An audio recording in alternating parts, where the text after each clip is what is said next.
Bueno. A la noche la presentación del libro a las 8 de la noche, no se olvide. Yo soy Silvina Rivili, yo llego al Consejo Consultivo representando a las Madres de Plaza de Mayo. Es imposible para mí no hablar desde los últimos acontecimientos, desde lo último que pasó el 23 de marzo en La Plata, donde hay un grupo que hace un muñeco con la figura de Eve y lo queman junto con la del militar Milani, y hay muchísima gente que observa eso y participa, o al menos no lo impide.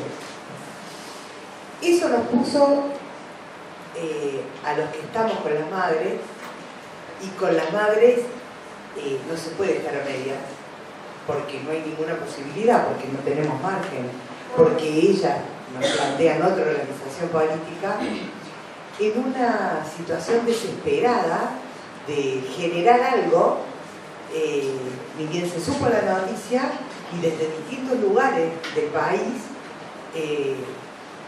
buscando adhesiones, gestos, abrazos, repudios para con Eve y con las madres, ¿no? Porque semejante hecho aberrante, y cuando uno las conoce, y cuando uno conoce sus cuerpos y los achaques y las cosas de esas luchas, uno se pregunta ¿hasta cuándo? ¿Viste? ¿Y hasta cuándo realmente no vamos a decir las cosas por su nombre? Porque hubo muchos movimientos, hubo muchas cosas, hubo muchas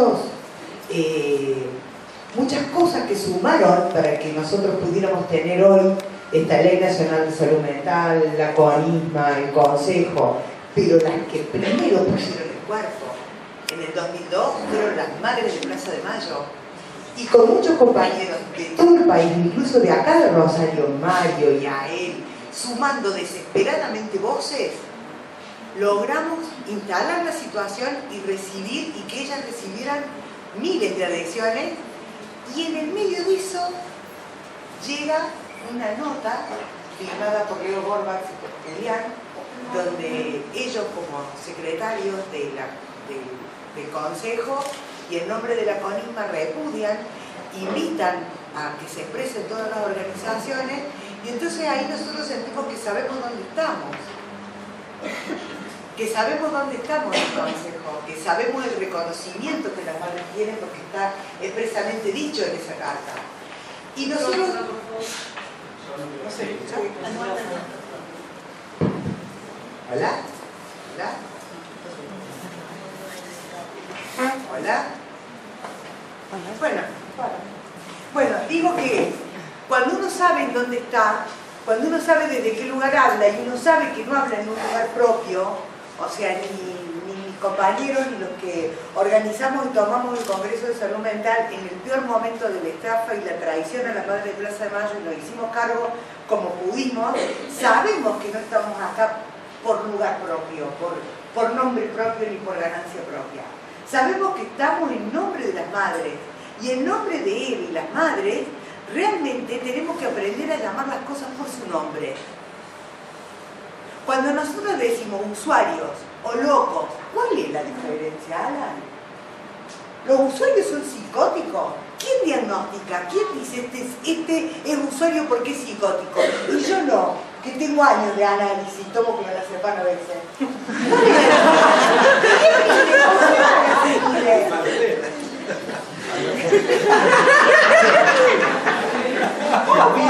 Pero es que hay cosas que me parece que tienen que ver con la esencia humana, y nosotros no podemos negar que estamos acá y estamos en esta situación porque tenemos un proyecto y un gobierno nacional que nos llevó a este escenario.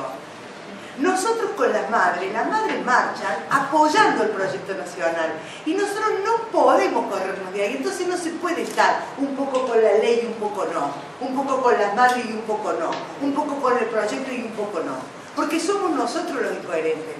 Si nosotros acá vemos que aparece un plato volador, un objeto no identificado, publicado, nosotros podemos decir, y mañana va a estar titulado en todos los diarios, que acá apareció un objeto no identificado y que los científicos están estudiando eso. Si lo vemos todo, si lo veo yo solamente, lo más probable es que me mediquen, me encierren y me lleven a la manera de cómo funciona el sistema de salud mental y psiquiátrico tradicional. Entonces, ¿cuál es la locura? ¿Cuál es la diferencia entre que todos veamos el plato volador o lo vea yo sola? La locura es estar solo con una verdad. Eso es la locura. Y no hay más usuarios o menos usuarios. No hay más trabajadores o menos trabajadores. Nosotros tenemos que preguntarnos qué produce una práctica desde el lugar de la queja. ¿Qué producimos nosotros desde el lugar de demandar y pedir todo el tiempo? ¿Qué hay del orden del acto modificador de una posición de discurso que se pueda poner en juego para el otro si nosotros estamos pasivamente esperando que alguien, que ni siquiera sabemos quién, porque no nos calentamos en leer la ley, no nos calentamos en leer la reglamentación, no somos capaces de leer eso que es corto, son pocas hojas? ¿Desde qué lugar hablamos? ¿Alguien sabe qué dice el artículo 9 de la ley? Dice que se trata de restituir dispositivos que pongan en juego la restitución de lazos sociales. Y eso es totalmente revolucionario. Y esto no se dio porque sí, no vino en un rebollo y, como dijo la presidenta, no es magia. Realmente, ahí vuelvo a reivindicar a las madres de Plaza de Mayo que claramente vieron que esta diferencia entre usuario y no usuario y que pudieron decir, no sé si vieron el documental de ella, si pudieron ver el capítulo de ayer donde él le dice, el otro soy yo, el que sufre soy yo, el que padece soy yo, y que nos pone en un plano a nosotros de tener que hacer algo más que un discursito. En Córdoba, por ejemplo, se plantea la cuestión de que en el neuropsiquiátrico provincial existen las celdas de contención. No existen solamente en el neuropsiquiátrico de Córdoba, existen en todo el país. Cuando una militante de derechos humanos y de salud mental viene a decirme, mirá, porque nosotros estamos muy preocupados porque existe la sala de contención, listo, le dije, nos juntemos 5 o 6, vamos con una moladora, las cortemos y que nos denuncien por habernos robado las puertas de la sala de contención.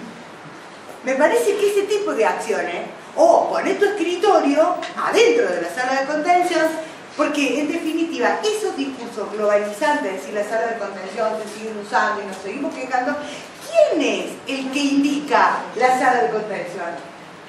¿Es un trabajador, es un psiquiatra, un psicólogo, un enfermero? O sea, hay alguien que dispone que las use, ni siquiera es por más hijo de puta que pueda llegar a ser el director de salud mental provincial. El compañero el que tenía al lado, y con él le queda la pelea. Nosotros aprendimos con las madres de Plaza de Mayo que las acciones son concretas y públicas, si no, no sirven. Colectivas, las madres socializaron la maternidad y fueron las primeras llamadas locas. Entonces no hay que tener miedo a la locura, no hay que victimizarse en la locura. Él me dice, hay que estar un poco loco para hacer estas cosas, y la verdad que sí. Pero no es más loco seguir quejándonos de las puertas, las celdas de contención que están. Vos decías, vos hablabas de esquizofrenia, de bipolaridad, y realmente esa cosa gozosa, depresiva, de quejarnos de todo y ni siquiera calentarnos en leer 4 hojitas que son la herramienta que tenemos para dar cuenta de las cosas. Cuando uno piensa en la acción concreta, uno tiene que pensar en lo que tiene al lado. Y no es que somos todos compañeros iguales. No es verdad, hay que sacarse la careta y decir realmente cuánto estamos cuidando la quintita. ¿Cuánto uno ve? Estamos hartos de ver que cada uno cuida su quinta, que no le calienta la ley, que seguimos pensando si la ley es aplicable. Eso ya no está más en discusión, es ley desde el 2010. Ya está, y acá lo que tenemos que ver es el cómo. Y para poder dar la pelea tenemos que conocer. Porque si nosotros no sabemos cómo está organizado el sistema de salud, cómo está organizado el sistema de obras sociales, qué es el programa médico obligatorio, qué disputa hay que dar con la discapacidad, cómo está repartida la torta de la guita, los psicofármacos, las corporaciones, nunca vamos a poder poner en vigencia esta ley. Y la oportunidad histórica es ahora. Es ahora. Entonces depende de qué, de que realmente nos formemos. porque además decimos que nos dedicamos a esto, nos pagan para trabajar en esto y no tenemos cara de no tener idea. Me parece que estas cosas son las que pudimos aprender con las madres. Y estas cosas son las que nosotros pretendemos que produzca el Consejo. Acciones concretas, resoluciones concretas, que modifiquen concretamente la realidad. Y para eso hay que jugarse el cuero. Hay que poner en juego el pellejo de uno. No hay otra, no se cambia si no. Si uno no está atravesado por el amor, por la pasión, por la lucha, por la militancia, no hay manera. Porque la inercia, porque esto está todo muy bien acomodado. Esto es la revolución. Que un día le digas a otro, che, a la sala de convención, no. Que otro día le ofrecemos un lado de la puertita. Eso aprendimos con la madre como la única forma posible de que realmente las cosas cambien. Si no, nosotros seguimos generando más burocracia y pidiendo que los jueces no regulen, como yendo a golpear de nuevo la puerta de los cuarteles. Los manicomios estuvieron sostenidos por la justicia. No tenemos que ir a pedir más a los jueces. El poder, en esta tensión del poder, esta ley nos empodera a nosotros, diciendo los equipos de salud son los que deciden. No vayamos a buscar más a los jueces. Así no fue con los jueces. ¿O ustedes creen que los manicomios están llenos de pacientes internados hace 30 años porque todos los psiquiatras son malos? Estas son las cosas que no podemos dejar de saber. Y por todo lo demás, agradecerle en nombre de las madres, bueno, por todo lo que pasó, por tanto apoyo, por tanta lucha y ni un paso atrás. Gracias.